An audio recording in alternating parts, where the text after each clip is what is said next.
bright summer day at noon, death and destruction rained down upon a city and destroyed it forever.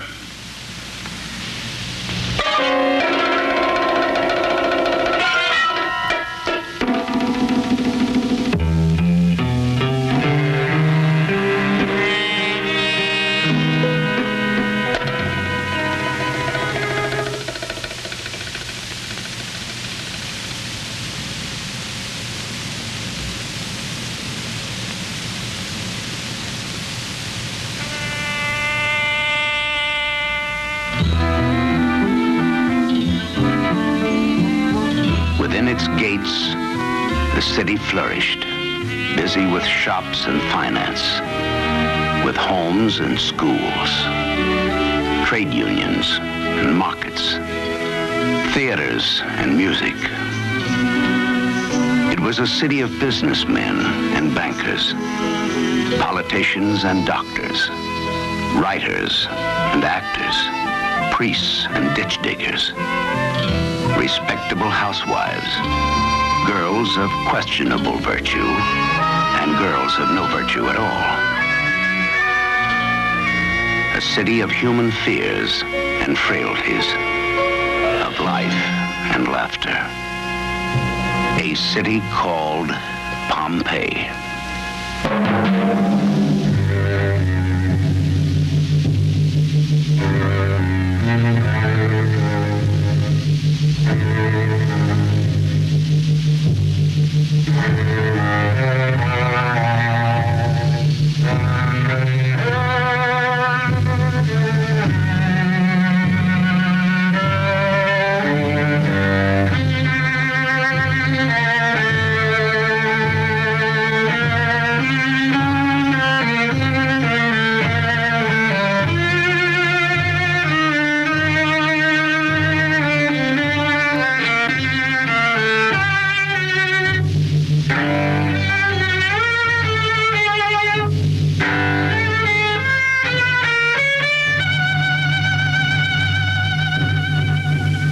This is Pompeii today, arrested in a single hour of life and preserved in that hour for 2,000 years.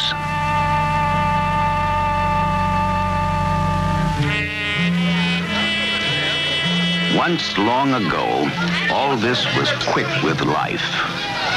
In the Forum, from early morning until dark, under the proud statues of gods and emperors and wealthy benefactors, hawkers peddled shoes and tools and country produce.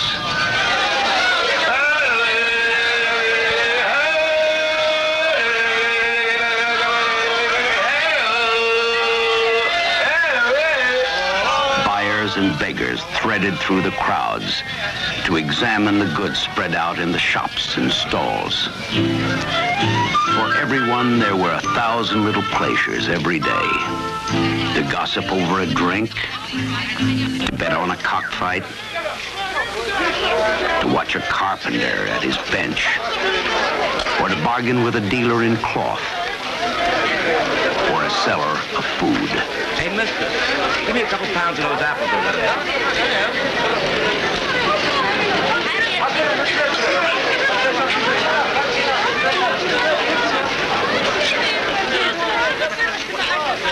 So suddenly and completely was the life of Pompeii extinguished that almost 20 centuries later, the fish scales still lay under the stalls of the fishmongers, who were busily scraping and selling their wares before their world came to an end. 81 loaves of bread still remained in the ovens of the baker Modesto, where he had just set them in the last moments before his world came to an end.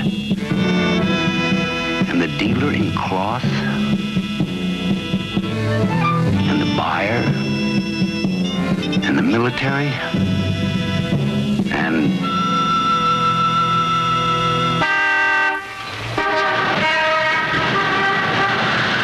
straight through the city ran Pompeii's principal commercial street, lined with thriving businesses. public water fountains, shops, inns, and busy snack counters. Everywhere throughout Pompeii, the doorways of its houses still stand ajar, beckoning to the guest. Pay no attention to the dog. He's more bark than bite. Welcome. Welcome to this house. Across the entrance hall with its opening in the roof for light and air, past the pool below to catch the rain, beyond the marble columns with garden waits.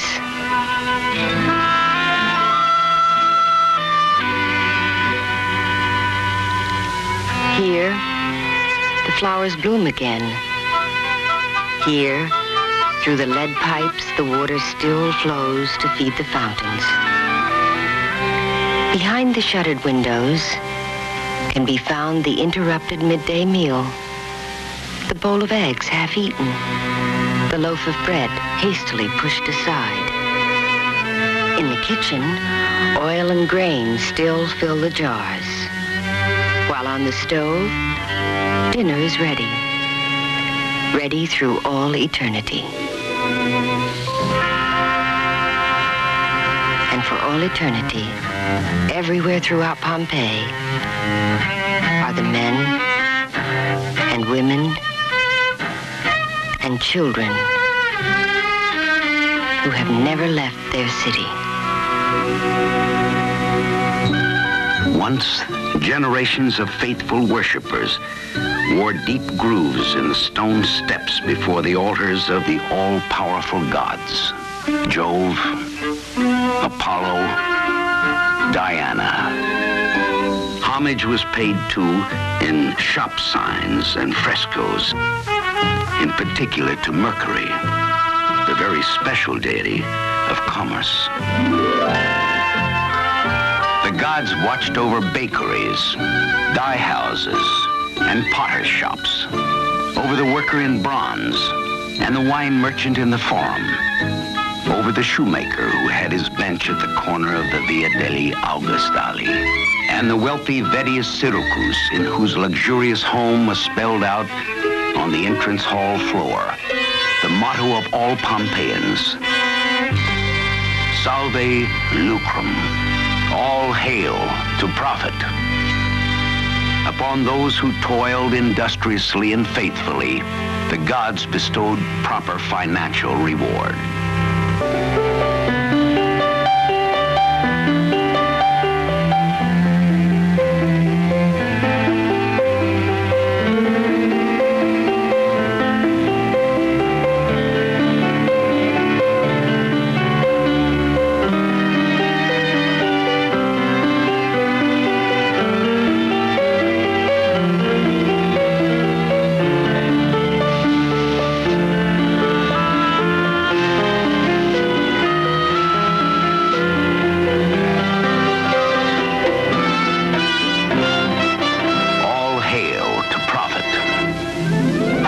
For the proprietor of a refreshment stand, with its counter of sunken jars from which to ladle out hot and cold drinks. Profit for the establishment of the cloth fuller, with its elegant bench for customers, the great rollers for squeezing out the fabric, and in the family garden, the troughs where the wool was steeped in the ancient formula of potash and urine. And profit for those who provided open jars for urinals outside their house walls. The contents of these privately owned pissoirs could be sold to the fullers. Salve Lucrum. And the local gambling den flaunted signs that gave a pretty fair indication of the attractions offered. Girls, drinking, or gambling. Credits allowed by the proprietor can still be seen scratched on the walls. Debts left unsettled forever. And on every wall, pictures and comments left forever. Faustus was here. Prosperity to him who loves. Woe betide him who knows not how to love. Doubly woe upon him who stands in the way of love. My ship is the Aphrodite. I could die bereft of you. Daddy Colypheus kisses the ladies where he shouldn't. The gladiator Celadus is my own true love. Theseus is a fornicator. May he never have the means of doing anything. Everybody writes on walls but me. Over it all watched the mountain, a killer peacefully silhouetted against the sky. In its mouth, a great rock cork. In its bowels, a constantly building pressure of steam and fire and boiling water. Yet there had been a warning. In 62 AD, the earth heaved and parted. Temples and columns crumbled, and statues fell. Buildings were damaged, and arches toppled. Animals and men were crushed beneath them.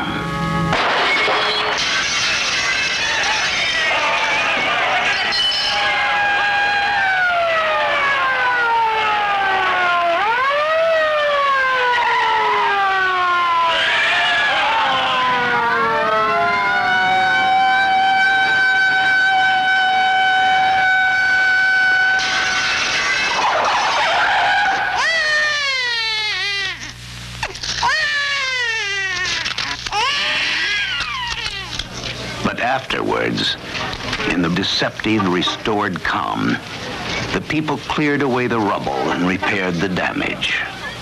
So much for the warning. As men are wont to do, they went back to daily affairs and to politics. Lucretium proposes sharing the public funds among the populace. Elect the man who will be a watchdog on the treasury. Support Sabinus and he'll support you.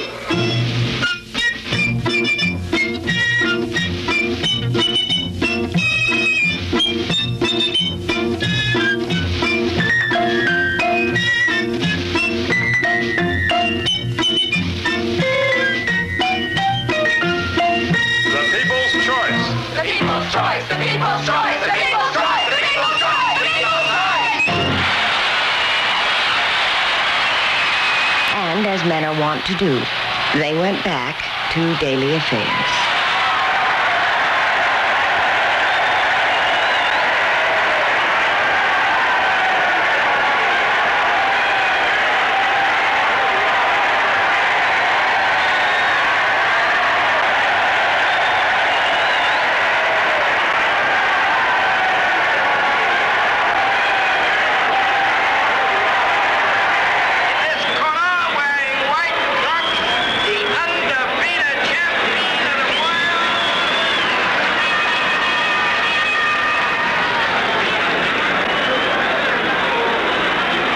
Gladiators in Pompeii were usually slaves, but often poor freemen took to the profession as a fast path to money and fame.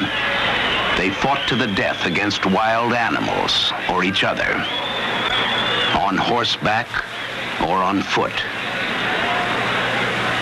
On the 28th of August, Felix will take part in the bear fight.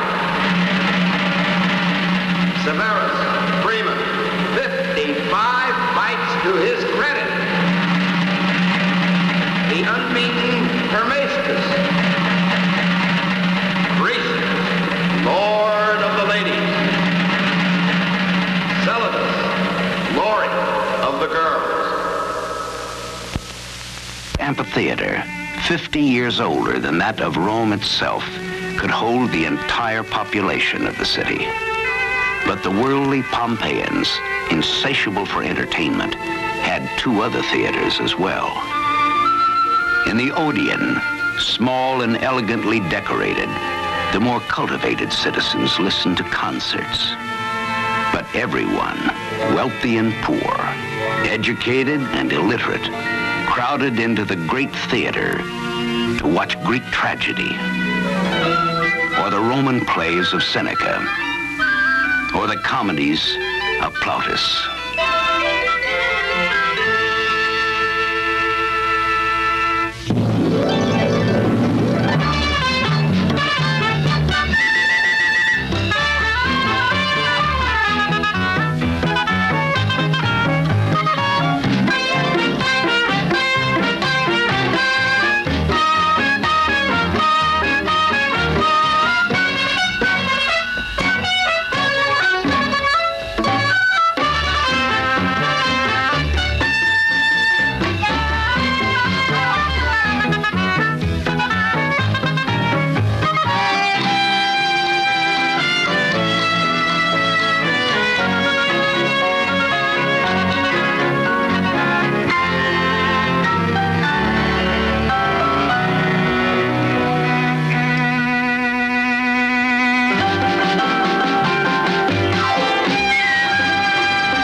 through that summer in Pompeii, the springs and wells had been drying up. But no one understood the warning.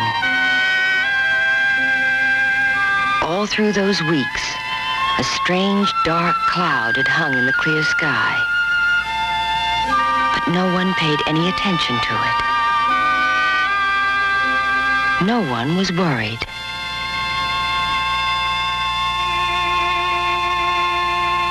On the morning of August 24th, 79 AD, all was quiet and peaceful. In the early morning light, in the vineyards, farmers tended the ripening harvest. In the harbor of Pompeii, a large fleet rested at anchor under the command of the Roman admiral, naturalist, and writer, Pliny the Elder, who was accompanied by his nephew. In the city, as the morning progressed, the baker magistrate and his wife went over the accounts of their small business. The wealthy banker, Julius Jucundus, opened his establishment for the day. Her stylus poised at her lip. A young girl prepared to write in her diary. And a curly-haired infant played with a dove.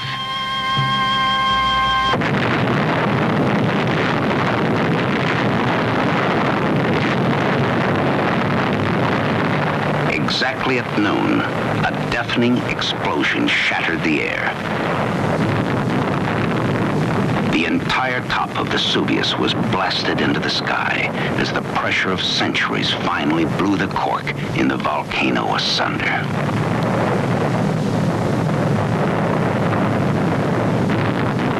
Pliny the Elder, the true scientist, documenting the catastrophe that was to kill him, wrote of the great black cloud that rose from the gaping wound. Better than any other tree, the pine gives an idea of the shape of this cloud. It rose into the air like an enormous trunk and then spread out into many branches. And then, as the spurting torrent of lava and rock and blazing mud reached the air above, a terrible rain of fire and burning ashes and poisonous gases began to fall.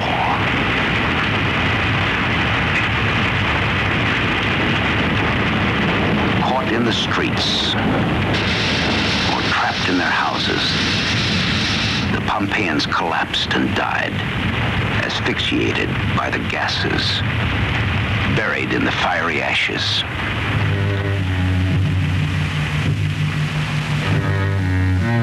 Only the shrill cries of women, the wailing of children, the shouting of men were to be heard. Some were calling to their wives, knowing one another only by voice. Some wept for themselves, others for their relations. There were those who, in their very fear of death, invoked it. Many lifted up their hands to the gods, but a great number believed that there were no more gods, and that this night was the world's last eternal one. So wrote the nephew, Pliny the Younger.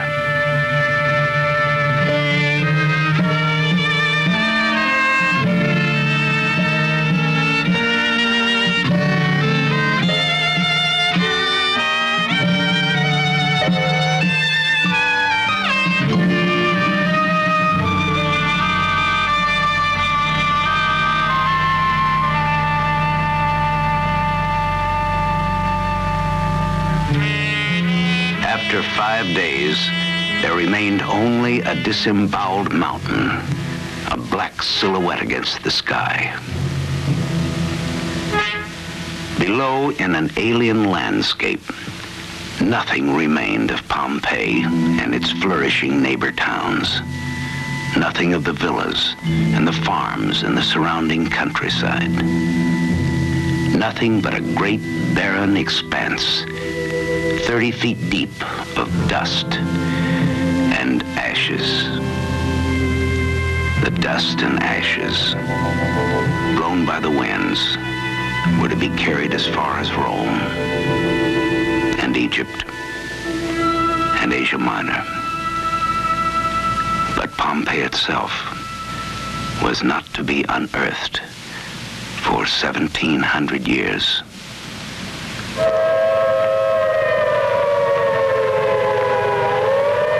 Once there was a city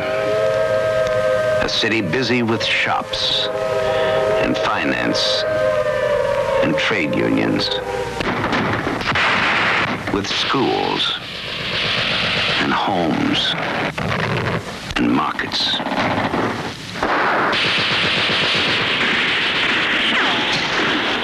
With industries and arenas and theaters. It was a city of businessmen and bankers, of politicians and doctors, of writers and actors, aristocrats and ditch diggers, of respectable housewives, girls of questionable virtue, and girls of no virtue at all. A city of human fears and frailties, of life and laughter.